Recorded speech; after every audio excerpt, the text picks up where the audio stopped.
Bienvenue sur Voix d'Afrique Live, l'écho du continent. Voix d'Afrique Live a assisté à l'ouverture de la première session de l'année 2025 de la Cour d'assises de Lomé, ce lundi 20 janvier. Un moment solennel pour la justice togolaise, marqué par le discours inaugural de M. Wotor, président de la Cour d'appel de Lomé. Écoutons son allocution.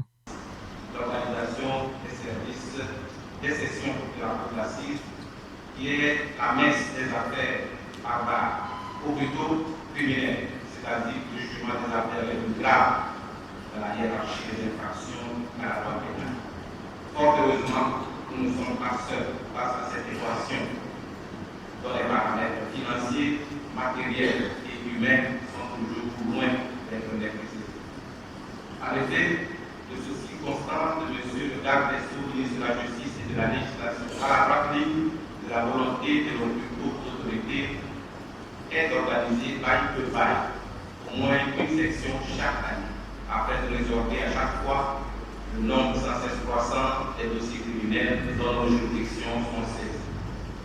C'est avec bonheur. Ce matin, en qualité de président de la Cour d'Océan, je vous souhaite la cordiale bienvenue en cette grande salle d'audience du Palais de Longo pour la cérémonie d'ouverture de la présente première session de l'année 2025. Nous savons avec nous, bien d'institutions savourent ce bonheur comme aboutissement d'un travail de longue haleine, en respect des procédures, des délais et des droits de l'homme. Je voudrais remercier ici M. le garde des Sceaux qui a fait des efforts nécessaires. Il s'est battu, j'allais dire, comme monde mondial, afin que nous puissions, dès le début de cette année, bien commencer avec la session des assises. Je remercie la Commission nationale des droits de l'homme, l'inspection générale des services juridictionnels et pénitentiaires, la direction de l'administration pénitentiaire et de la réinsertion et globalement les juges d'instruction, les greffiers, les huissiers et les OPJ qui, chacun en ce qui le concerne, ont joué leur partition pour que nous soyons ici aujourd'hui avec la soixantaine de dossiers en état de recevoir un jugement.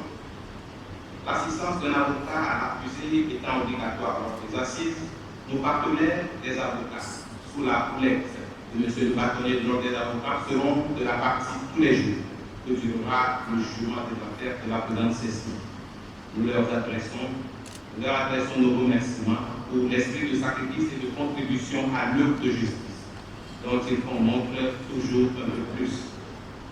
Enfin, qu'il me soit permis de féliciter le parquet général et la chambre d'instruction de la Cour d'appel, de même que nos collaborateurs, les greffiers, secrétaires et autres personnels de la Cour, qui se sont donnés corps et âme pour régler, traiter, affréter et mettre à disposition l'ensemble des dossiers retenus.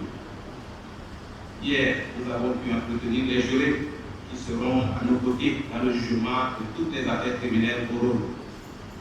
Nous les remercions par avance de leur disponibilité et sérieux dont ils nous ont assurés.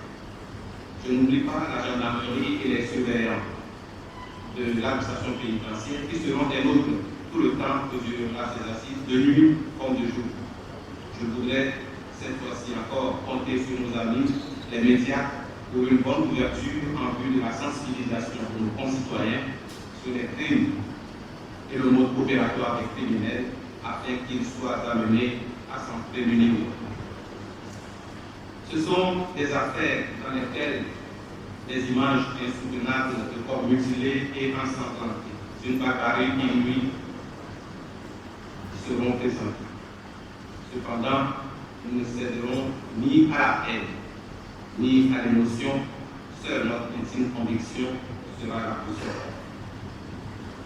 Malgré tout cela, je voudrais souhaiter à tous et à chacun des acteurs de bons moments des assises, avec à la fin la satisfaction de la responsabilité bien assumée. Je vous remercie. Ici, chaque voix résonne pour faire vibrer le monde. Abonnez-vous, partagez et restez connectés. D'autres dossiers vous attendent.